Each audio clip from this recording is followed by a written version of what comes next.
2학년 친구들 안녕하세요. 은지쌤이에요. 오늘은 선생님과 함께 광합성이 잘 일어나는 조건에 대해서 학습지로 개념 정리해보는 시간을 가지도록 하겠습니다. 자, 오늘도 마찬가지로 빈칸 열심히 채우면서 따라오도록 하시고요.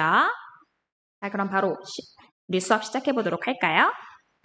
자, 애들아, 우리 식물이 잘 자라기 위해서는 광합성이 활발히 일어나야 되겠죠. 이 광합성이 잘 일어나기 위해서는 필요한 조건 3가지가 있었어요.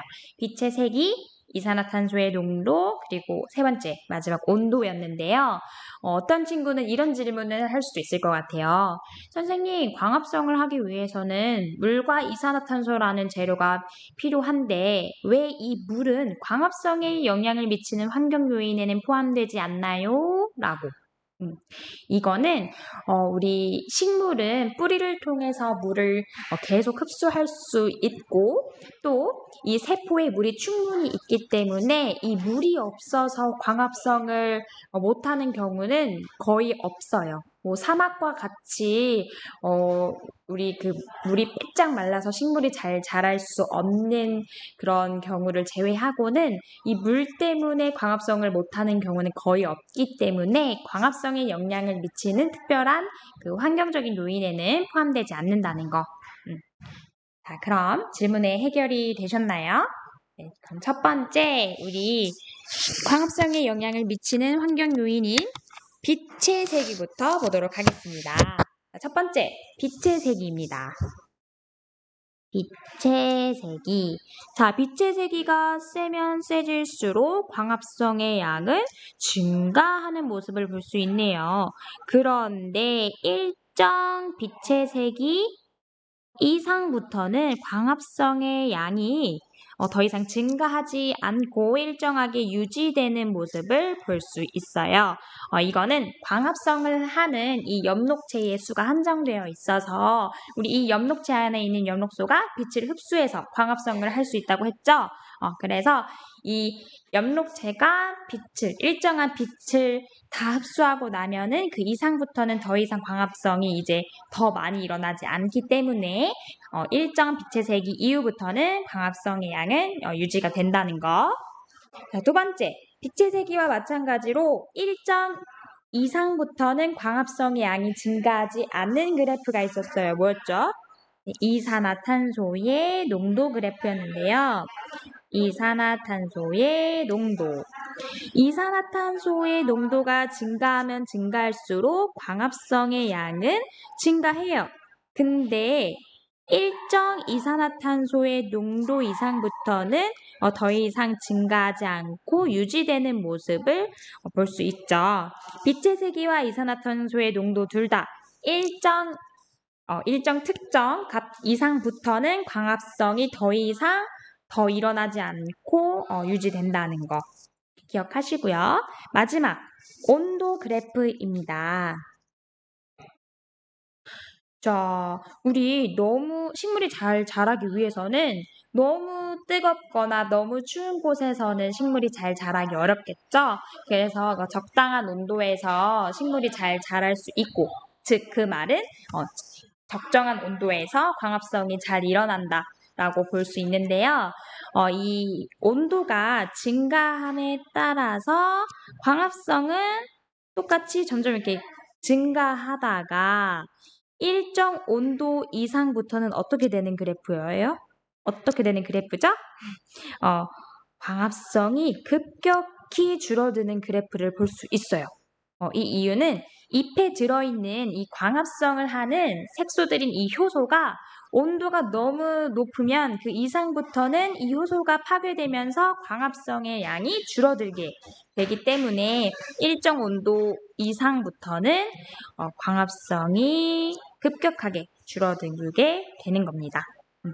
이거를 통해서 우리가 알 수 있는 거는 광합성은 빛의 세기, 이산화탄소의 농도, 온도와 같이 이 3가지 요인이 굉장히 중요하며 이 3가지의 환경 요인이 모두 알맞게 유지가 될 때 광합성이 활발하게 일어난다는 거 기억하도록 하세요.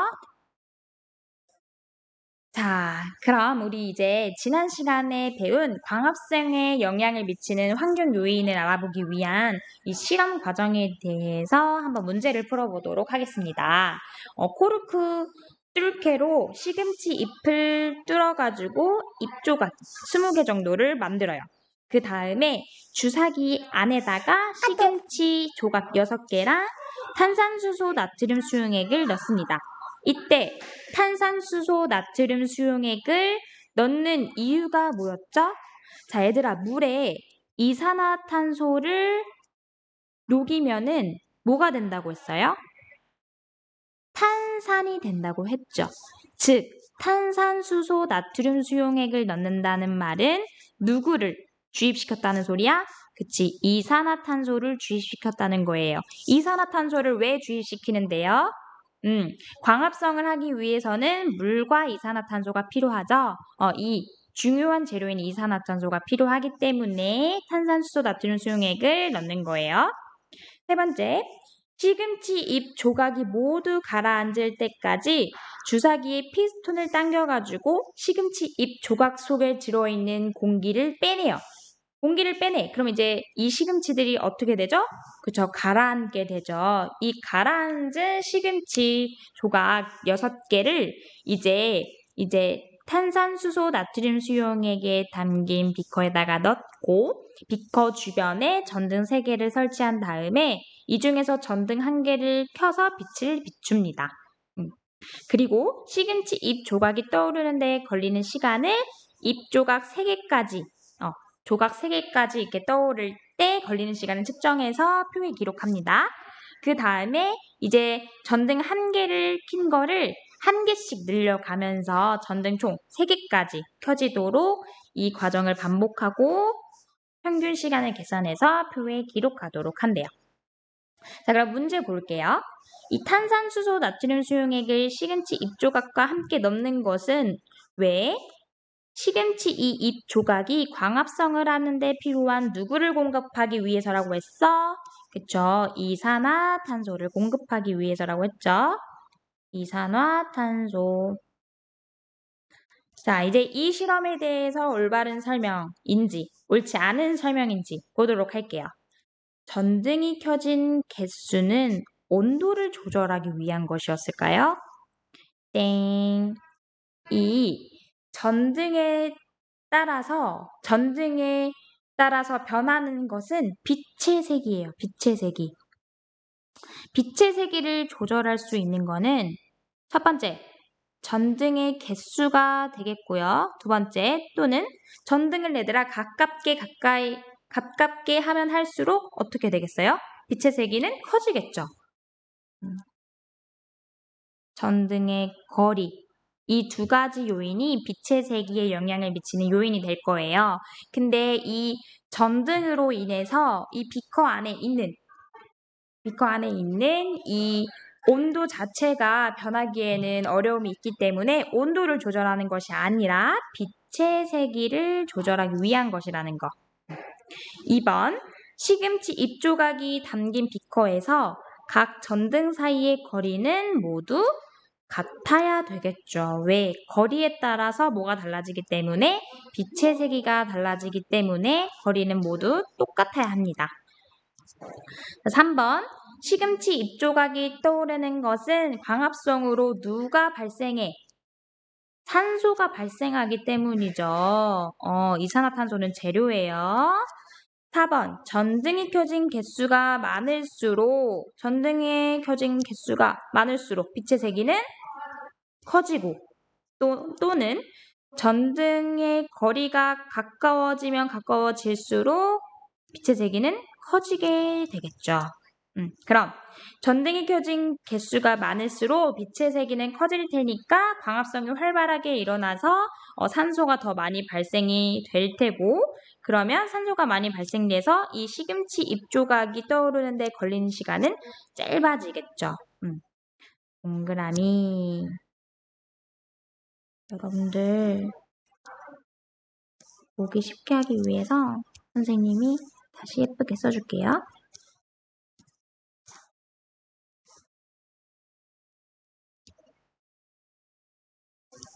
얘는 빛의 세기를 조절하기 위한 거였다는 거. 그리고 광합성으로 산소가 발생하기 때문에 이 1번과 3번은 틀렸다는 거. 자, 이어서 5번 보도록 하겠습니다. 이 실험으로 빛의 세기가 식물이 광합성을 하는데 미치는 영향을 알 수 있었죠. 왜 우리 뭘 조절했어? 전등이 켜진 전등의 개수를 늘리면서 빛의 세기를 늘려주었죠. 빛의 세기가 광합성하는데 미치는 영향을 알 수 있었어요. 자, 위 실험에서 빛의 세기가 셀수록 시금치 잎조각이 빠르게 떠오르는 것은 시금치 잎조각에서 발생하는 뭐의 산소의 양이 증가했기 때문에 빠르게 떠오른 것이다. 식물이 광합성에 영향을 미치는 이 환경적인 요인에는 빛의 색이 첫 번째, 그리고 이산화탄소의 농도. 그래서 안 보이겠네? 자, 밑에다 쓸게요. 이산화탄소의 농도. 두 번째, 세 번째, 온도가 있다는 거. 마지막. 자, 그래프를 보면은 이게 광합성에 영향을 미치는 어떤 환경 요인에 관한 그래프인지 알아야 돼요. 자, 이 첫 번째 그래프를 띄는 환경 요인에는 누가 있었어요? A. 자, 이 A가 커짐에 따라서 광합성의 양은 증가하다가 일정 이상부터는 더 이상 광합성이 증가하지 않고 일정하게 유지되는 누구랑 누구? 이산화탄소의 농도와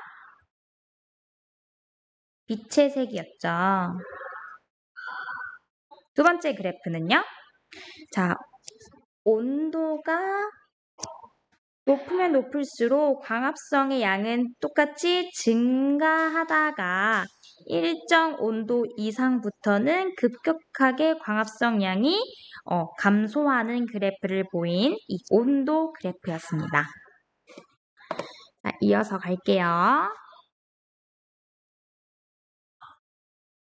자, 여러분들 이제 교과서를 펼치셔야 합니다. 자, 페이지는 137페이지이고요. 자, 우리 광합성 이 1번 파트는 지난 시간에 여기까지 채웠을 거예요. 오늘은 광합성에 영향을 미치는 환경 요인 이 부분을 채워보도록 합시다. 자, 광합성은 첫 번째 빛의 세기, 두 번째 이산화탄소의 농도, 세 번째 이 온도와 같은 환경 요인에 영향을 받는다고 했죠. 그러면서 우리 방금 한 이 이산화탄소의 농도와 빛의 세기는 커짐에 따라서 광합성의 양이 증가하다가 일정 이상부터는 광합성의 양이 더 이상 증가하지 않고 일정하게 광합성의 양이 유지되는 그래프를 보인다는 거. 하지만 이 온도의 그래프는 온도가 커짐에 따라서 따뜻하면 따뜻할수록 광합성은 더 잘 일어나니까 증가하다가 일정 온도에서부터는 이 광합성을 하는 색소인 효소가 파괴되면서 광합성의 양은 갑자기 기하급수적으로 줄어든다는 이 그래프, 온도 그래프였죠. 기억하도록 하세요. 자, 그러면 이제 교과서 뒤에 146페이지 피도록 합시다. 146페이지예요. 자, 개념 짚고 가기 오늘은 4번 한번 채워보자. 광합성에 영향을 미치는 환경 요인 계속 나오지? 누구? 빛의 색이랑 이산화탄소의 농도, 또 마지막으로 온도가 있다는 거. 자, 그래프 볼게요. 지난 시간에 푼 문제 이어서 3번 오늘 볼게요. 빛의 세기와 광합성 양의 관계를 옳게 나타낸 거. 그래프 이제 혼자서 그릴 수 있어야 돼, 얘들아. 알았지? 빛의 색이랑 또 이산화탄소의 농도 그래프는 비슷한 꼴을 하고 있었죠. 어떻게? 빛의 세기 또는 이산화탄소의 농도가 증가하면 증가할수록 광합성의 양도 따라서 같이 증가하다가 일정 값 이상부터는 광합성의 양이 유지되는 그래프를 보인다고 했죠. 하지만 온도 그래프는 어떻게 그려졌죠? 온도 그래프는요, 온도가 높아지면 높아질수록 이 광합성의 양은 급격하게 증가했다가 일정 온도 이상부터는 급격하게 떨어지기 시작했어요. 왜? 자, 일정 온도 이상부터는 온도가 너무 높으면 광합성을 하는 효소가 파괴돼서 광합성의 양은 줄어들게 되기 때문에 이런 그래프가 나온다고 했어. 한번 그러면 옳은 그래프가 몇 번인지 보자. 이 직선 그래프는 우선 아니고요. 이 그래프 없었고요. 자, 빛의 세기가 세지면 세질수록 광합성 양 증가하다가 일정 이상부터는 광합성의 양이 유지된다. 4번 맞네. 이 그래프는 빛의 세기 그래프가 아니라 무슨 그래프? 온도 그래프. 그래서 5번도 틀렸어. 정답 몇 번? 4번. 자, 오늘 수업은 여기까지 하도록 하겠습니다. 오늘 수업도 열심히 듣느라 고생 많았어요. 안녕.